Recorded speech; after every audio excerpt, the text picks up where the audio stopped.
My name is Chris Ruddy. I teach theology here at CUA. This semester I'm teaching a doctoral seminar called Contemporary Problems in Ecclesiology.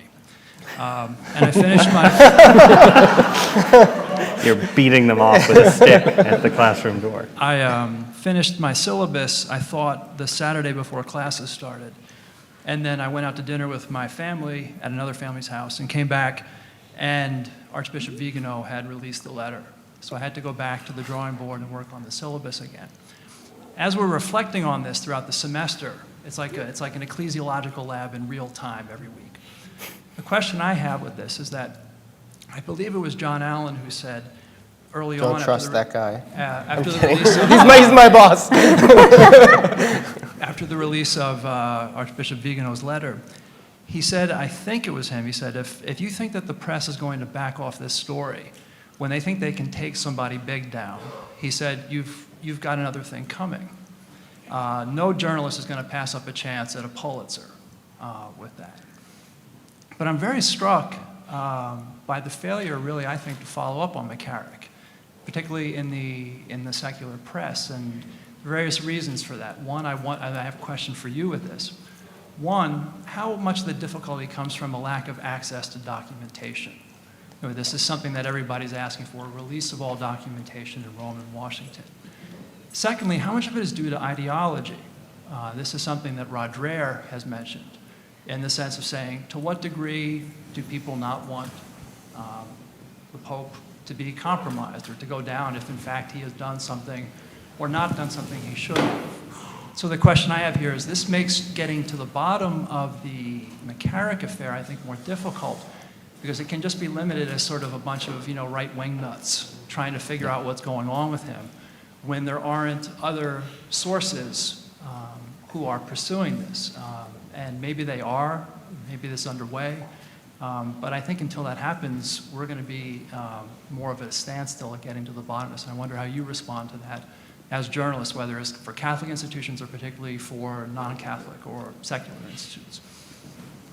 I think that there's a bias towards breaking news, at least at secular news institutions, especially when we have a great religion team, that does our reporting, but it's a small team.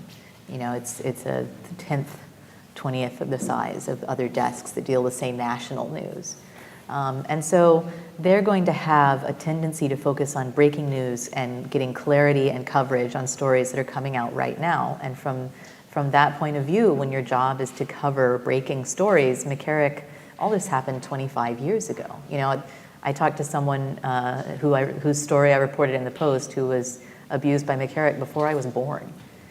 And so I think for a lot of reporters, the question is like, well, when you have a crisis that's kind of sprawling and big and things are still happening in it, it's difficult to justify putting the man hours and the resources into getting clarity on something that happened 25 odd years ago with someone who's no longer in active ministry, who's been penalized already.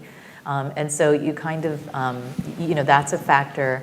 The lack of documentation is a factor. I know that in New Jersey, there's a special counsel now who's looking into the seminary at Seton Hall where McCarrick was active when he was in Newark. So I suspect there will be a lot of documentation forthcoming. In fact, to my knowledge, the first discovery day was last week. So eventually there will be documents of some kind, but right now they're not forthcoming.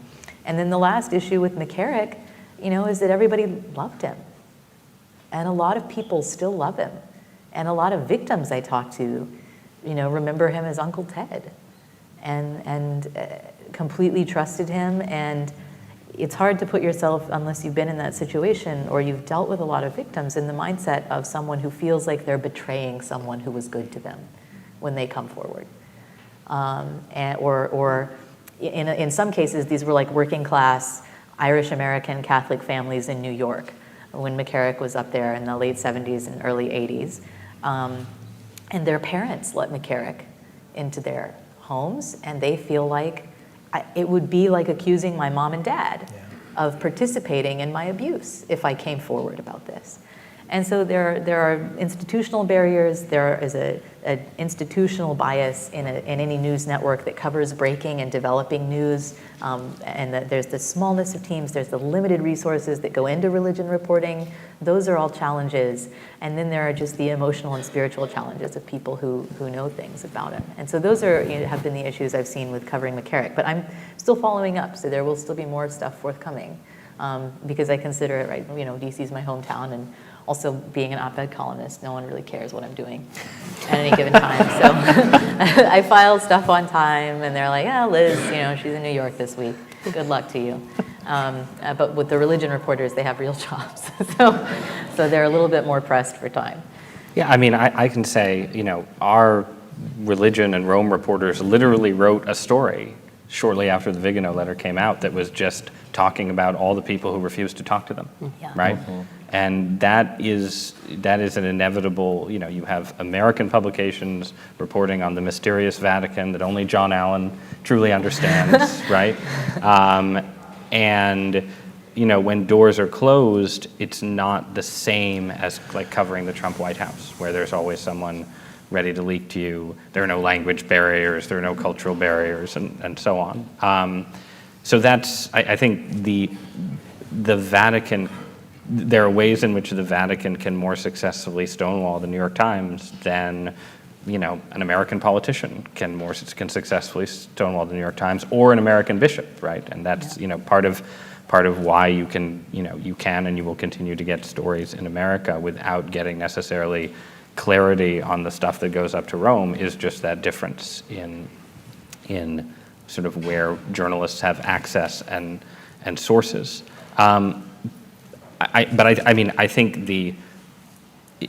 it would be false to ignore the fact that there is a narrative that a lot of journalists believe in, where liberals are reformers and good guys, and conservatives are against reform and are bad guys, and that has some influence on the story. I don't think it has a dispositive influence. I can certainly say that the religion reporters of the New York Times would love to get the Pulitzer that you're talking about, but it has some influence. I was on Fareed Zakaria's show, and he basically asked me that question. He was like, "This whole thing with Pope Francis is so baffling because he's a reformer, right? And the conservatives are criticizing him, and there was just a sort of puzzlement. And Fareed's a smart guy. He knows how the world works probably better than I do. But there is that narrative that I think at the very least the situation in the church should complicate, and that has some effect on coverage. And then what Archbishop Wensky said, though, is also true, right? Like, the Trump all the time thing, it just pushes other stories out of the news in ways that even, the Boston stuff happened after 9/11, and you would have thought that the global war on terror would have pushed that out. But the global war on terror as a shaper of media coverage has nothing on Donald Trump. Yeah.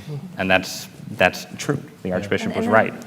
And then the secular media, or the media that is not specifically Catholic, you can put it that way, it covers religion as religion. So they're looking at the Tree of Life shooting, they're looking at all kinds of things. We don't have specific Catholic units, and that does make a big difference in sort of the allocation of resources, because there are always a lot of stories going on with religion. There are Muslim women elected to Congress and all these different stories that get covered.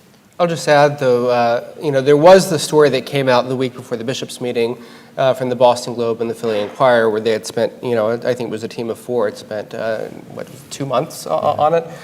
So I think, some outlets are still sort of releasing people to cover this. And I mean, that story was much discussed at the bishops' meeting, not so favorably from the floor, from the bishops there, but people were paying attention to it. It was one small effort. So. Yeah, religious literacy. A lot of secular journalists have asked us in recent weeks just to give us a sort of, to give them sort of a glossary on terms that, for those of us who work in the Catholic press, have just come as second nature. But breaking through that, just cultural barrier is a big one too. Yeah. I had to explain to a secular reporter what it means to break a vow of chastity. And, right. I mean, you would... Well, Chris didn't have to describe it as much in detail as he did. They got your drift You after a while. what clericalism means? You can't get it nailed down.